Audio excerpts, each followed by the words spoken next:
Hey, Monica, did you know it's now even easier to listen to Around the Hay Bale podcast? What? Really? How easy? That's right. All you have to do is say, Alexa, play Round the Hay Bale podcast. Playing Round the Hay Bale podcast on Apple Music. Ooh, we're really fancy now. Tune in to Round the Hay Bale every Monday at 9 a.m. Central Time.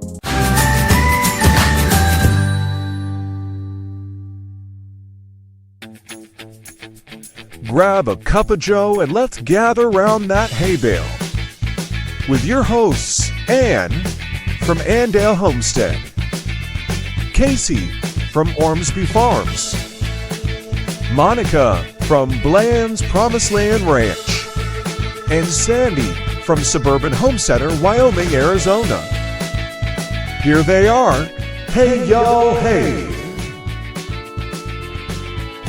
And hello, everyone. Thank you so much for being here. I'm Ann from Andale Homestead. Hello, everyone. Welcome back. It's Cayce from Ormsby Farms. And this is Sandi from Suburban Homesteader, Wyoming, Arizona. And I'm Monica from Bland's Promised Land Ranch. And we're super excited to be here. What to do with these herbs? What do you do with all the herbs that you plant in your herb garden? And we have got our friends, John and Sarah from Two Doves, Bees and Gardens, coming back. They were on a previous episode. And if you didn't check that out yet, you definitely need to go check that out. And this episode, they're back and we're talking about the herbs. Okay, so I will say I'm going to start off with a little story here because we met John and Sarah a while back and we did a couple things with them. And one of our skill shares that we did here in North Texas, John and Sarah were there. And John was giving this wonderful lesson on bees. And I mean, he's a genius. And he's super smart. And I just zoned him out because I don't care about bees right now. Right. So I'm like doing my own thing. Well, then Sarah gets up there and she's talking about herbs. And I'm like, I'm all in with this. I need to learn. And she has this like beautiful glass pitcher and it's filled with this beautiful iced tea. And I'm like, oh, that looks so good. I want to sample whatever it is because I'm down for it. I'm all about free samples. I'm a Costco girl. So I want the samples. And she's got these little paper cups and she's like, this is lemon basil tea. And I'm like, ew, that's nasty. Who wants to drink basil? I have basil in my garden. I only have it there because I'm growing it because I sprinkled around my garden, helping my other plants grow. Nobody wants to drink no lemon basil. So Eric goes over and gets it. And he's like, Monica, this tastes so good. And I'm like, you're lying. He's like, Monica. So I go over and I take a little cup of it. And I'm going to tell you right now, it was so good that Sarah started something in our house. So last year, I'm like, I can do this. Sarah said it was super easy. She has a video on it. I watched her video. I can do this. I put lemon basil in my garden. Well, I apparently I got a little excited and I thought I was planting a row of pepper plants. And apparently I put in 6 plants I thought were peppers because they were little babies. I had grown them from starts. But instead of being peppers, I put 6 plants of lemon basil in my garden. And so I realized that they're getting bigger. And Eric's like, Monica, this doesn't look like peppers. I'm like, no, it's peppers. It's fine. He's like, Monica, this doesn't look like peppers. I'm like, Eric, I know what I planted. And then a little bit longer it goes on and I'm like, I think I put like literally 6 plants, an entire row of lemon basil in my garden. So I ended up having to pull a bunch of plants up. They bushed out. They were beautiful. They were amazing. I went out there one day thinking that my name was Sarah and that I had a deep love for herbs and bees and I was a garden princess and I picked a ton of basil and I went inside and I was like, I'm going to do this. I watched her video again and I made lemon basil tea and I even did a little video on it. It did not taste as good as her lemon basil tea. And I'm here to tell you that you all can try, but it will not compare. I'm sure of it. However, I challenge everyone here, if you have lemon basil, make yourself some lemon basil tea. So that is my story about how I thought I could be Sarah, but alas, I could not. But everybody should grow some basil. And now I'm going to turn it over to John and Sarah because Sarah, you are amazing with your herbs. And I know there's more to you than just lemon basil tea, but I will say you've inspired me to actually pay attention to the herbs in my garden and to use them for something more than just the cooking, because I honestly just thought basil was there for cooking. It was only for Italian food. And you changed my mind on that. So thank you for that. And welcome in. That was a huge, long welcome, but I just thought it was great because I really thought I could be you. I don't know how to answer that. Yes. Thank you for the welcome. Yeah. And you know what? I think, with practice, maybe we could get together sometime and make lemon basil tea together. We're going to have to figure out, why it's not coming out the way you want. Just say it. The error that I made an error somewhere along the lines. I think maybe it's just like my basil. Maybe it was too old. Do you have to do like young basil? Like mine had been a big giant bush. Did it grow up too much? I have used old basil, new basil. Yeah, I don't think that matters. Yeah. Well, that's it's one of the things too. The lemon basil tea that Sarah made was sweetened with stevia. Mm-hmm. Most people make it with honey, but I'm jealous of my honey. So it takes a lot of honey to sweeten it. Well, I use stevia. I followed your recipe to a T. Huh. To get it to a T.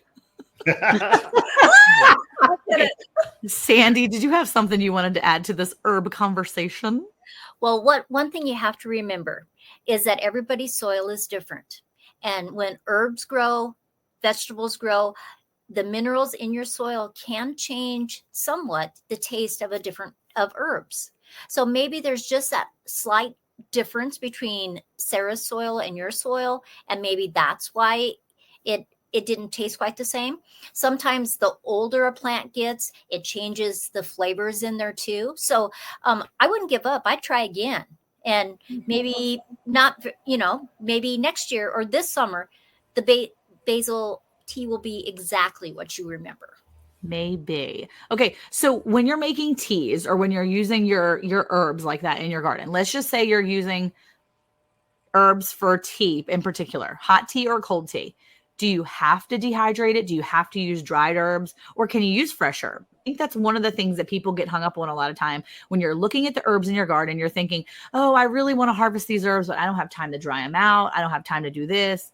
It can be overwhelming to look and not know what to do with the herbs. So what is your recommendation for using the herbs in your garden?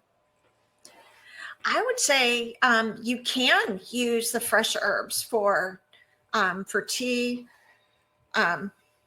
With the lemon basil tea, that uses the fresh. When you dry the herbs, they get more concentrated. And I haven't tried using it. I haven't tried making the tea using the dried lemon basil yet. But I know with mint or lemon balm, you can put that in a mug and just pour hot water over it and strain it out, and make tea that way. And they also work very well dried. So I would say don't be tied to doing it a specific way, but experiment.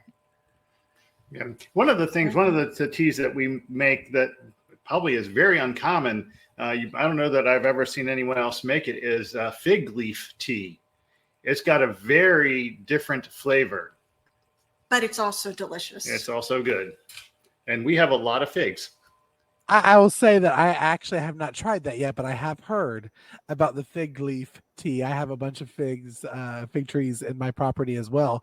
But my question really for John and Sarah, and really for everybody, I think a misconception that people have with herbs is that when you grow the herbs, it can only be for seasoning, or it can only be for teas. What all do all of y'all use your herbs for throughout the year? I mean, do you add them in for jellies? Do you do any? What are some of the random ways that you use your herbs, fresh or dried, during the year? Oh, we're definitely not experts, and we're wanting to learn more different ways to use them. Something that's easy that you can do is like an herb butter.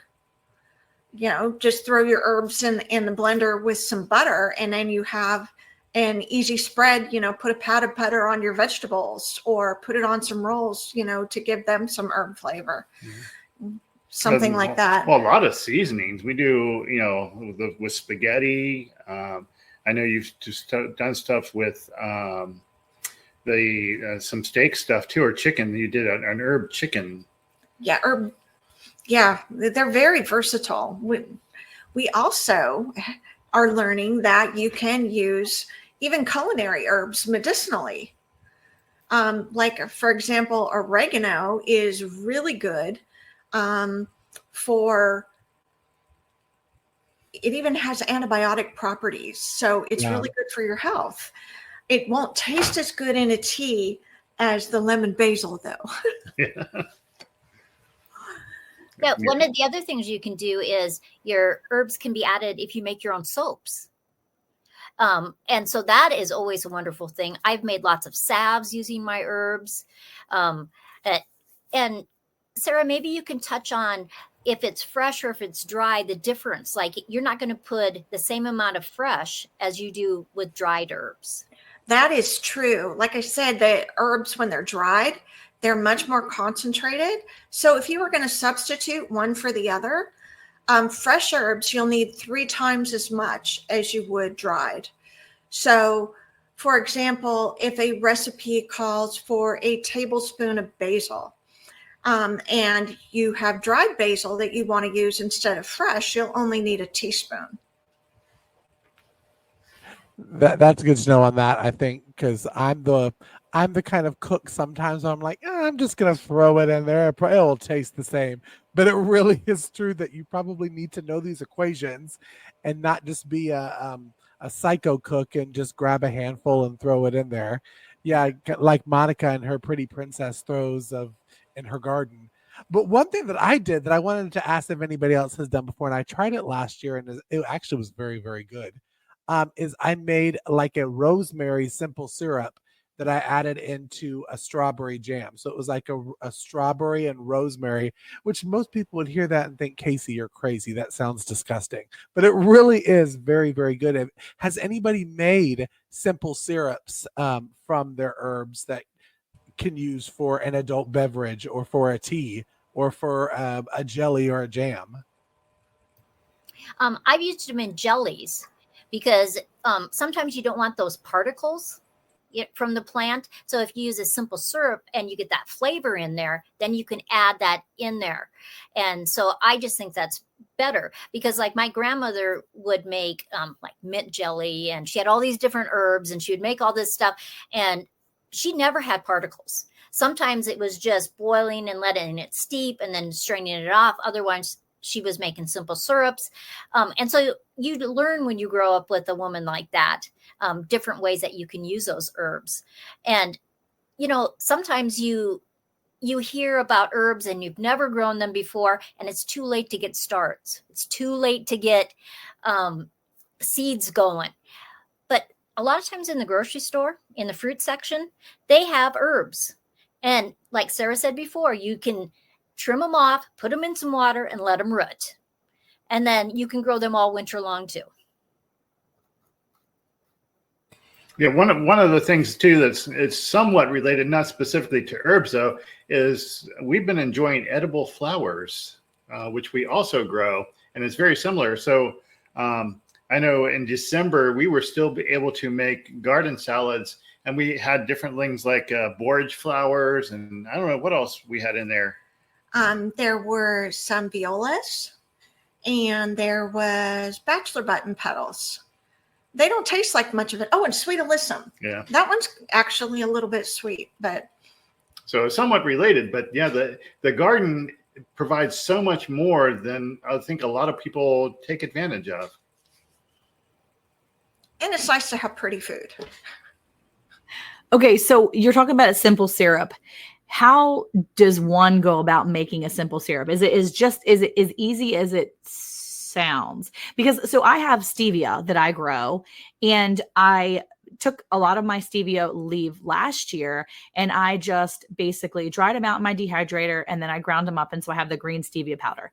I really would love to make a simple syrup out of my stevia leaf this year, but I want it to be easy. Is it something that's easy to do to make a simple syrup out of my stevia leaf? Girl, I do everything easy. I don't do nothing complicated. But is it the same? 1-to-1 ratio. 1 cup of water, 1 cup of your sugar. Now, honey, I'm sure is a little bit different because I just use sugar. So that probably would be something that would need to be looked up, or maybe John and Sarah or Sandy or maybe even Ann would know the ratio for honey to water kind of thing. But for sugar, it's 1-to-1. 1 cup of boiling water, 1 cup of the sugar. It will thicken up, and then you can, if you want to, like I do, I put my rosemary leaves right in there. I let it sit after I take it off the stove. It gets all that flavor in that simple syrup. And again, I used it for jelly. I use it for mocktails, cocktails. You probably could add it into Sarah's lemon basil tea if you wanted to add another kind of flavor to it. I'm just trying to get back to the lemon basil tea, so that's why I threw that in there.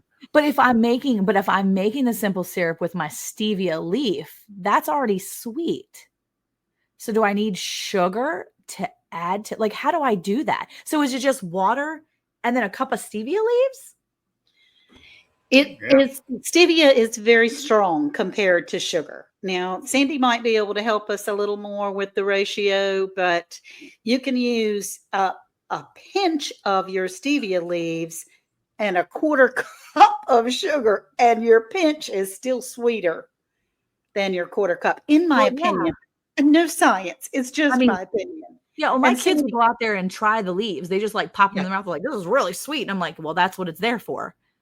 Right. And so, Sandi, if you could, do you know, can you elaborate on that at all? Well, if you bought stevia in the store, it's really pretty much 1-to-1.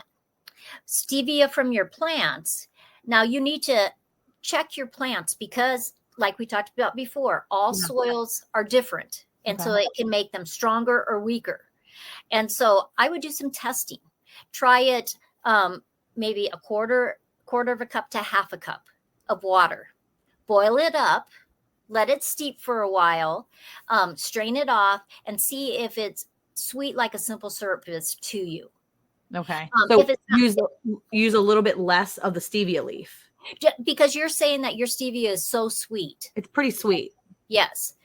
Mine is very. So you just need to do some testing. So that's why if you're only using 1/2 cup at a time, you're not really wasting very much. And you'll get to that point and go, oh, this tastes like simple syrup. This tastes like sugar water, a thick sugar water. And you'll know this is perfect. And then try some herbs in there. Because you want that water hot when you put the herbs in there, not necessarily boiling, but hot, so that you put the lid on and you let them steep for a while, and then you can strain them off.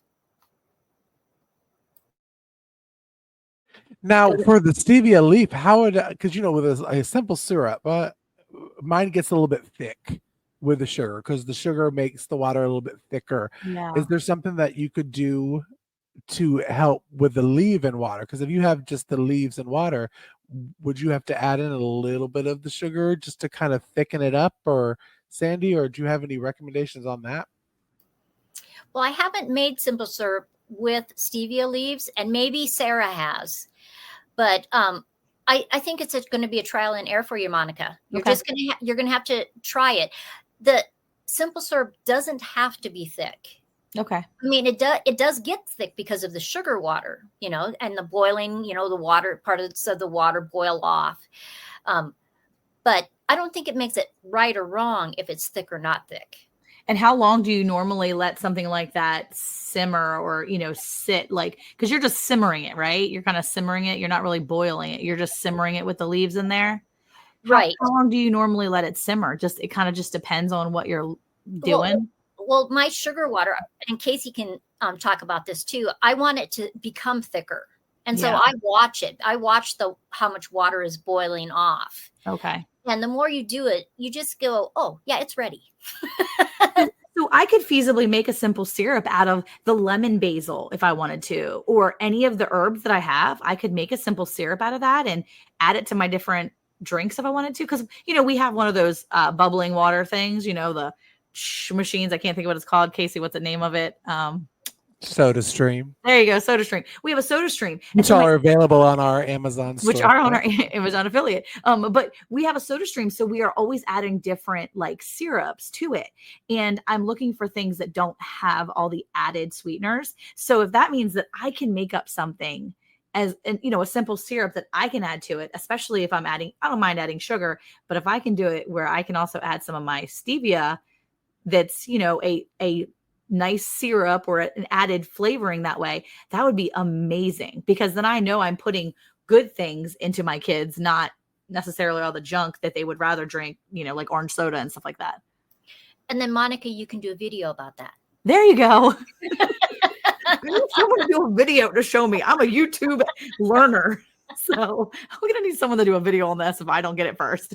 So, but yeah, I think that that's awesome. I didn't even think about simple syrups, Cayce. That's so genius. Like I use my herbs for plant growth. I am really just like a one street person here. I'm like one track mind. I just want my other plants to grow and I want them to grow better. So I plant herbs in my garden just for the other vegetables and fruit that I want. Like that's why I use herbs a lot of times. So when we talk about eating basil, I'm like, I don't care. I mean, like if I have fresh basil, great. If I don't, I have dried basil in my pantry somewhere. It is what it is. But lately I've been wanting to grow these herbs more because I realize the benefits of having them around my other plants as companions. They're bringing benefits to my entire garden. Plus I grow mint like crazy. I actually grow it in the ground and people are like, you're crazy growing mint in the ground. I love chocolate mint. It smells so good. And I grow peppermint, spearmint, and chocolate mint right outside of my kitchen door because we live on a farm and we have a lot of animals and animals poop a lot. And that means that we have a lot of flies on our farm, and flies in Texas aren't playing around. They're big and they're mean. And when you have peppermint and all the mints by your door, it actually deters some of the flies. At least that's what our theory was. But I will say when you water your grass or water the plants at night, the whole area smells like mint. So that right there is worth it. But I've been Put using a little bit between your cheek and gum too.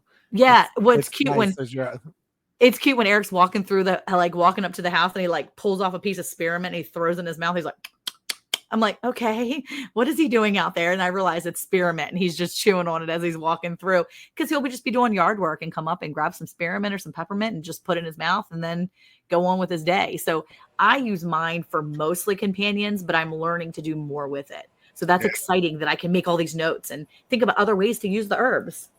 Yeah. Well- One trick that I would say is when you're using basil when you're cooking, say you're making a goulash, just for an example. I don't add my basil until the very last 10 to 15 minutes because otherwise the basil loses its flavor. So certain herbs you can add right from the beginning, but basil is just one of those. If you add that last little bit, you will have more basil flavor in there. One of the things I was going to say too is that herbs are wonderful for pollinators. Going back to a previous episode, we talked about herbs are fantastic for pollinators. Okay. Well, I have a question. So I have some basil growing. It's Italian basil, and it's about 2.5 feet tall. I never know when to trim it or how. I don't ever know when to trim it or how far to trim it back. I mean, Sarah, can you help me with that? I can help you with that. Good. When I would say you never want to take off more than 1/3 of your plant at one time. But as soon as it's got multiple leaves, you can pinch it back right above a pair of leaves and it will branch out. So as low as you want it to branch out, that's how far you can take it back to, as long as you're not taking off more than 1/3 of the plant. So, And isn't it true That too sounds that wonderful. to make it bushier, you cut from the top and it will go bushier instead of taller? Also, if Yes. you want a bushier one, but the rule still applied. Not more than 1/3 of that plant is what you want Right. to prune off. One of the nice things about doing that as well is it prolongs how much basil you get and it won't bloom as quickly. So with lemon basil, it doesn't matter. But with other basils, you don't want to use it as an herb after it's bloomed. It affects the flavor. Okay, I was wondering about that. Now, I had listened to Sandi the other day or week. I think she was on a live or something. Anyway, somewhere on your channel at Suburban Homesteader, Wyoming, Arizona. And now two doves, bees, and gardens. I would like your opinion as well on drying herbs. Now, this basil is tall enough that I can clip it and tie it together, but it needs to go in a paper bag, or is it just dehydrator? Well, The paper, putting them around a paper bag is usually so you can catch any seeds. They I didn't know that. you don't need a paper bag just to dry it. You can just clip up herbs anywhere there's got enough air circulation to dry. If you use a dehydrator, you want to put it at the lowest heat setting if you have a heat setting. That because having the heat too high can affect the medicinal properties. It won't be as strong. And if you're just using it for culinary, the flavor will be better. And the reason why I put it in a paper bag is just because where I live, it's very dusty. There's a lot of wind. And so if I just hang it in the wrap, from my ceiling or from the cabinets, they can get dust on it. So I just don't want that. So that's why if I'm not dehydrating it, I'm putting it in a paper bag so that it can dry. And then I don't crush my leaves right away. I crush them when I'm going to use them because I've just found that oil stays in there more. But that's just something I do. Yeah, that's one of the things too that we don't have that I want to investigate at some point is a freeze dryer, because you can freeze dry herbs as well, and so you can have different. They stay greener. They don't, when you dehydrate, they turn to like tea. They turn brown. They dry out. But if you freeze dry them, there's a few things that you can do that are a little bit different, and you can preserve, I think, more of the original structure of the plant, of the herb. It will not only preserve the color, but it preserves more of the nutrients as well when you freeze dry herbs.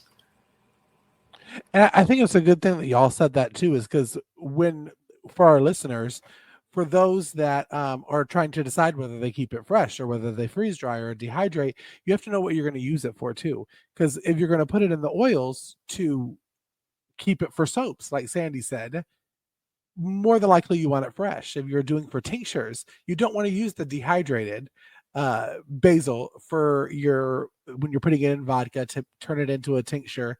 If you're doing the simple syrups, I don't use dehydrated, I use fresh.